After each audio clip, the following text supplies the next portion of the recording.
Very short process, একদম সহজ করে ভাবো। আজ ক্লাস মাধ্যমিক 2025 টার্গেট, আর একদম সময় নেই।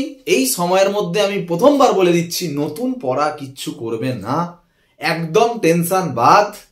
যা করেছো সেটাই রিভিশন করো, যেটুকু করেছো সেটাই ভালো করে বারবার করে দেখো, তাই না? এটাই দরকার। তবু আমি ভিডিওটা দিচ্ছি এই কারণে, কিছুজন কমেন্ট করেছিলে, তো সেটা দিতে আমি বাধ্য। যে লিখেছিলে যে তড়িৎ প্রবাহ, রাসায়নিক বিক্রিয়া, তড়িৎ বিশ্লেষণ, ওই জায়গা থেকে একটু বলেছিলে। তো দেখবে তাদের জন্য বলা যে তড়িৎ বিশ্লেষণের জন্য স্পেসিফিক ভিডিও দেখবে দেওয়া আছে, ওই ভিডিওটা একটু দেখে নাও। ওই ভিডিওটা দেখলে দেখবে অনেকটা ক্লিয়ার হয়ে যাচ্ছে। আর ওর মধ্যে থেকে যেগুলো ইম্পর্টেন্ট জায়গা, যেগুলো মাধ্যমিকে শিওর আসে, তড়িৎ লেপন, ধাতুর পরিশোধন, যেটা অ্যানোড মাড আছে, হ্যাঁ, ওই জায়গাগুলো একটু আমি আলোচনা করে দিচ্ছি। দেখো, অবশ্যই তড়িৎ বিশ্লেষণটা দেখে নেবে, তবে কিন্তু পুরোপুরি ক্লিয়ার হবে। ভোল্টামিটার একটা পাত্র, তাই না? সেখানে দুটো ধাতব পাত এরকম ভাবে আংশিক নিমজ্জিত থাকে, যেখানে এইগুলো সলিউশন রাখা থাকে, তাই না? এটা ব্যাটারির নেগেটিভ মেরুর সঙ্গে যুক্ত থাকে, এই ধাতব পাতটা। আর এই ধাতব পাতটা ব্যাটারির পজিটিভ মেরুর সঙ্গে যুক্ত থাকে। যেটা নেগেটিভ মেরুর সঙ্গে যুক্ত থাকে সেটাকে কি বলা হয় বলতো?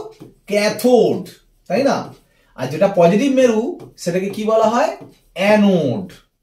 সবসময় মনে রাখবে, ক্যাথোডে কি হয়? অলওয়েজ বিজারণ, ঠিক কি না? আর অ্যানোডে কি হয়? জারণ, সব সময়ের জন্য।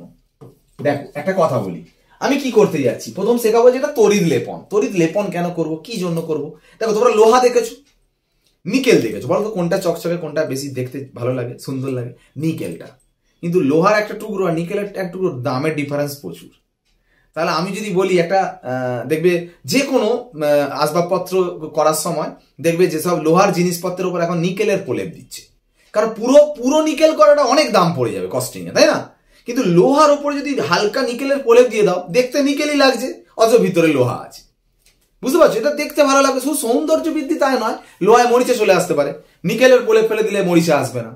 অনেক সুবিধা আছে তড়িৎ লেপনের, বোঝা গেল? ইলেকট্রিক দিয়ে আমি কোনো ধাতুর ওপর আর একটা ধাতুর সামান্য প্রলেপ ফেলে দেবো। দেখবে অনেকে, মেয়েরা হয়তো সোনা পরার ইচ্ছা হয়েছে, তো এত সোনার দাম, তো দেখবে সোনার গিল্টি বলে। গিল্টি সোনা মানে কি? মানে কারেন্ট পাঠিয়ে সোনার প্রলেপ ফেলা হয়। সাধারণত কপারের দাম তো সোনার দামের মতো অত বেশি নয়। কপারের ওপর সোনার হালকা প্রলেপ ফেলে দিলে পুরো সোনা লাগবে, কারণ বাইরেটা তো সোনাই হয়ে আছে, ভিতরে যদি তুমি ভাঙো তাহলে দেখবে কপার বেরিয়ে পড়ছে, তাই না? তো ব্যাপারটা এই। তো এইভাবে তড়িৎ লেপনের আমাদের উদ্দেশ্যটা তাই। তো তড়িৎ লেপন আমরা যখন করব, ভালো করে শোনো, আমরা ধরো নিকেলের প্রলেপ ফেলবো, কিসের উপর? লোহার উপরে। তুমি লোহা খারাপ দেখতে, তার উপর নিকেলের প্রলেপ করতে চাইছো।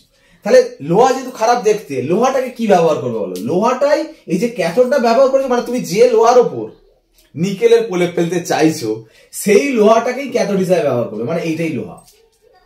তার মানে যার ওপর প্রলেপ ফেলবে সেটা ক্যাথোড। আর কিসের প্রলেপ ফেলতে চাইছো? নিকেলের। তো নিকেলের প্রলেপ ফেলতে চাইছো মানে তুমি এখানে নিকেল সালফেটের একটা জলীয় দ্রবণ তুমি নেবে, নিকেল সালফেট প্লাস জল। শুধু তাই নয়, নিকেল সালফেটের জলীয় দ্রবণ নেওয়ার পর মনে রাখবে, যেহেতু এর উপর নিকেলের প্রলেপ ফেলবে, অ্যানোডটা এইটা কিন্তু পুরো নিকেল নেবে, নিকেল বাইরে থেকে কিনে নিয়ে আসবে। মানে যার প্রলেপ ফেলবে সেটা অ্যানোড হিসাবে ব্যবহার করবে, আর যার উপর প্রলেপ ফেলবে সেটাকে ক্যাথোড হিসাবে ব্যবহার করবে। ঠিক আছে? এবার আমি একটা কথা বলি, শোনো, ভালো করে শোনো। ক্যাথোডে বিজারণ হয়, অ্যানোডে জারণ হয়। তো বিজারণ মানে ইলেকট্রন গ্রহণ। দেখো এখানে নিকেল সালফেট থেকে কি আসছে বলো? নিকেল 2+। আর জল থেকে কি আসছে? H+ আর নিকেল 2+। তাই তো, প্লাস গুলি তো মাইনাসে যাবে, মাইনাস তো কে যাবে বলে দিয়েছিলাম তড়িৎ বিশ্লেষণে, যে যত তড়িৎ রাসায়নিক সারের নিচে আছে, H+ এর নিচে নিকেল 2+, তাহলে নিকেল 2+ যাবে। মানে দুজনের মধ্যে লড়াইয়ে কে জিতে গেল? নিকেল 2+। তাহলে নিকেল 2+ এখানে যাবে। কিভাবে? এই সলিউশনে নিকেল 2+ এখানে যখন যাবে কি হবে? নিকেল 2+ গিয়ে কি করবে? যেহেতু মাইনাস আছে, ইলেকট্রন আছে ওর মধ্যে, ওখান থেকে দুটো ইলেকট্রন নেবে, নিয়ে নিকেল হবে। নিকেল 2+ মানে দ্রবণে আছে, যেই নিকেল হয়ে যাবে তখন এই এপির ওপরে না নিকেলের একটা প্রলেপ পড়ে যাবে। এপি তো ধাতু, নিকেল ধাতু, Ni2+ কিন্তু ধাতু নয়, এটা দ্রবণের মধ্যে দ্রবীভূত অবস্থা আছে। প্লাস রূপে থাকলে মানে দ্রবীভূত হয়ে থাকবে। প্লাস কোনোদিন দণ্ড হতে পারে না, শুধু কপার দণ্ড। Cu2+ মানে দ্রবণ, বোঝা গেল? নিকেল 2+ দ্রবণ হয়ে আছে, সে যখন নিকেল হয়ে গেল তখন এপির ওপরে আস্তে আস্তে আস্তে আস্তে নিকেলের একটা প্রলেপ এসে যাবে। যত কারেন্ট দিচ্ছ তত আস্তে আস্তে আস্তে আস্তে আস্তে আস্তে এর ওপরে আস্তে আস্তে নিকেলের একটা প্রলেপ এসে যাবে। বুঝতে পারলে?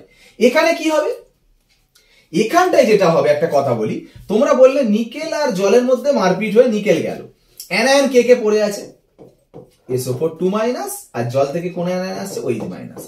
সাধারণত তড়িৎ বিশ্লেষণ হলে তোমরা জানো এদের দুজনের মারপিট করে এরা দুজন এখানে যায়, এরা দুজনও যেতে পারে অ্যানোডে যেটা হয়, বা এ ক্ষয়ে ক্ষয়ে দ্রবণে আসতে পারে। কখন কোনটা হয় বলতো, কখন এদের দুজনের মারপিট করে জিতে কেউ একজন এখানে যাবে, আর কখন এ ক্ষয়ে দ্রবণে আসবে, কোনটা হয় কখন, যখন দেখবে এই দণ্ডর সাথে এইখানে সলিউশনের কোনো একটা মিল আছে, দেখো মিল আছে না, এটাও নিকেল এটাও দেখো সলিউশনে নিকেল, তখন এরা এখানে যাবে না, এ ক্ষয়ে ক্ষয়ে দ্রবণে আসবে।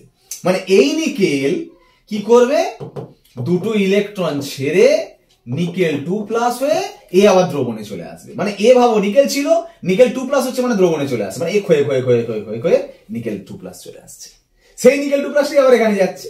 তাহলে আস্তে আস্তে তুমি যতক্ষণ তুমি এর উপর যতটা মোটা প্রলেপ দিতে চাইছো ততক্ষণ ধরে কারেন্ট পাঠাবে, তাহলে এর উপর তুমি হালকা প্রলেপ দিতে চাইলে হালকা, বুঝতে পারলে? এইভাবে তুমি তড়িৎ লেপন করছো। এবার আমি যদি তোমাকে বলি কোন ধাতুর বিশোধন, মানে তুমি একটা ধাতু তৈরি করেছো, ধরো কপার, কপার ধাতুকে মানে অশুদ্ধ কপার কি বলে জানো, অশুদ্ধ কপারকে ব্লিস্টার কপার, ঠিক আছে, অশুদ্ধ কপার ব্লিস্টার কপার, সেই ব্লিস্টার কপারটা আমি এখানে নিলাম, এটা অশুদ্ধ, অশুদ্ধ কপার, আর এখানে আমি বিশুদ্ধ কপার নিলাম, ঠিক আছে, এটা ক্যাথোড এটা অ্যানোড, ঠিক। সলিউশন কি নিয়েছি, কপার সালফেটের সলিউশন, মানে Cu2+ SO4 2-, আর জল যেমন আছে H+ OH- আছে, কোনো চাপ নেই, সলিউশনের মধ্যে রাখা আছে। কি করতে চাইছি আমি, অশুদ্ধ কপারটাকে আমি বিশুদ্ধ কপার করতে চাইছি, এই অশুদ্ধ কপারটাকে, ভালো করে বলো, এটা বিশুদ্ধ কপার আমি নিয়ে এসেছি বাইরে থেকে কিনে, এই অশুদ্ধ কপারটাকে বিশুদ্ধ, আচ্ছা অশুদ্ধ কপার মানে কি, এর মধ্যে শুধু কপার নেই, কপারও আছে, লিথিয়ামও আছে, আবার সোনাও আছে, এখানে বিশুদ্ধ কপার মানে শুধু কপারই আছে, বুঝতে পারলে? তো যেমন হয় Cu2+ আর H+ এর মধ্যে মারপিটে Cu2+ জিতলো, জিতে এখানে চলে যাবে, মানে Cu2+ এখানে দুটো ইলেকট্রন গ্রহণ করে Cu হয়ে এখানে জমছে, মানে ভাবো এই Cu2+ গুলো এখানে যাচ্ছে। তার আগে একটা কথা বলি, এখানে কি হবে, এখানে দেখো সলিউশনের সঙ্গে এটা মিল আছে, মানে অ্যানায়ন গুলো এখানে যাবে না এটা ক্ষয়ে ক্ষয়ে নিচে আসবে, এর সাথে মিল আছে, মানে এটা ক্ষয়ে ক্ষয়ে নিচে আসবে, তো এটা মানে কি আছে এখানে, কপার, তাহলে কপারও ইলেকট্রন ছেড়ে Cu2+ হয়ে দ্রবণে চলে আসবে, মানে Cu2+ হয়ে দ্রবণে চলে এলো। লিথিয়ামও কি করবে, ইলেকট্রন ছেড়ে লিথিয়াম প্লাস হয়ে দ্রবণে চলে আসবে। গোল্ডও কি করবে, কিন্তু গোল্ড একটা কথা বলি, সব ধাতু কিন্তু ইলেকট্রন বর্জন করতে পারে না, সোনা সিলভার প্ল্যাটিনাম এরা কিন্তু ইলেকট্রন বর্জন করতে পারে না। যাই হোক, কপার লিথিয়াম যখন ক্ষয়ে ক্ষয়ে Cu2+ Li2+ হয়ে চলে আসছে, দেখো Cu2+ Li+, Cu2+ Li+, সব ক্ষয়ে ক্ষয়ে ক্ষয়ে ক্ষয়ে চলে আসছে, এ প্লাস হতে না পারুক, সব যখন ক্ষয়ে যাবে, গোল্ড আর কি ধাতুর মধ্যে থেকে কি করবে, ও তাহলে তলায় তো চলে যাবে, মানে হয়তো প্লাস হবে না, তলায় তো থাকবে। যারা প্লাস হয়ে আছে তারা ইলেকট্রোপজিটিভ, তীব্র ইলেকট্রোপজিটিভ, তারা কিন্তু পুরো গুলে যাবে দ্রবণে, কিন্তু যারা গোল্ড মানে যারা প্লাস হতে পারে না তারা কিন্তু দ্রবণে গুলে যাবে না, মানে দ্রবীভূত হবে না, তারা তলায় কাদার আকারে জমে থাকবে, যেটাকে বলা হয় অ্যানোড মাঠ।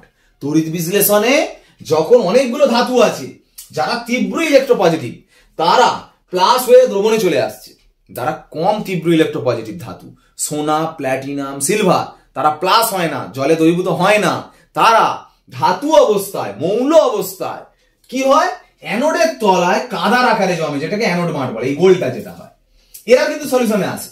আচ্ছা এরা যে সলিউশনে এলো, এখানে তো এইগুলো তো ইলেকট্রন বর্জন করে মানে ইলেকট্রন গ্রহণ করতে এখানে যাচ্ছে, যেমন Cu2+ গুলো, তাহলে দেখো এই Cu2+ যে যারা যারা এলো, এই Cu2+ গুলোও তো এখানে যাচ্ছে, কেন, এই Cu2+ গুলো এখানে গিয়ে ইলেকট্রন নিয়ে Cu হচ্ছে, তার মানে কি বুঝছো বলো, কপার লিথিয়াম গোল্ড সবই দ্রবণে চলে যাচ্ছে, লিথিয়াম আর গোল্ড এখানে থেকে যাচ্ছে, লিথিয়ামটা জলে গুলে গেল, সোনাটা কাদার আকারে জমলো, আর Cu2+ শুধু এখানে ট্রান্সফার হয়ে যাচ্ছে। তার মানে দেখো এখানে অশুদ্ধ কপারের মধ্যে অশুদ্ধিগুলো সব তলায় চলে গেল, আর বিশুদ্ধ কপারটা তো আমরা আস্তে আস্তে ট্রান্সফার হচ্ছে। এবার তুমি বলবে কেন স্যার কপারটা কেন ট্রান্সফার হলো, লিথিয়াম কেন ট্রান্সফার হলো না, ওই একই অবস্থা, লিথিয়ামের থেকে কপার অনেক নিচে, ওই জন্য কপার যায়, লিথিয়াম যেতে পারে না, সেই জন্য এখানে অশুদ্ধির মধ্যে এত কিছু থাকার মধ্যে শুধু কপারটাই ট্রান্সফার হচ্ছে এখান থেকে এখানে, এখান থেকে এখানে, আর লিথিয়াম আর গোল্ড গুলো তলায় চলে যাচ্ছে, গোল্ডটা কাদার আকারে আর লিথিয়ামটা জলে গুলে যাচ্ছে। তার মানে অশুদ্ধ কপার থেকে আস্তে আস্তে বিশুদ্ধ কপারে ট্রান্সফার হয়ে গেল। বোঝা গেল? এই হচ্ছে প্রসেস। তো অ্যানোড মাঠটা খুব ইম্পর্টেন্ট এখানে। আর তড়িৎ লেপনটা মনে রাখবে, যার ওপর প্রলেপ দেবে সেটা ক্যাথোড, আর যেটার প্রলেপ দেবে সেটা হচ্ছে অ্যানোড। ওকে, ভালো করে পড়াশোনা করো। আর কিছু বলার যদি থাকে, মানে অন্তত তোমাদের এই কটা দিন মানে কিভাবে কাটাবে সেটা নিয়ে একটা ভিডিও করার আমার ইচ্ছা যাচ্ছে, তো সেটা নিয়ে দেখি যদি সুযোগ হয়। তো আমি আবার আসছি, অবশ্যই চ্যানেলে ফোকাস রেখো। আজ ক্লাস এখানে শেষ করলাম। ওকে, বাই।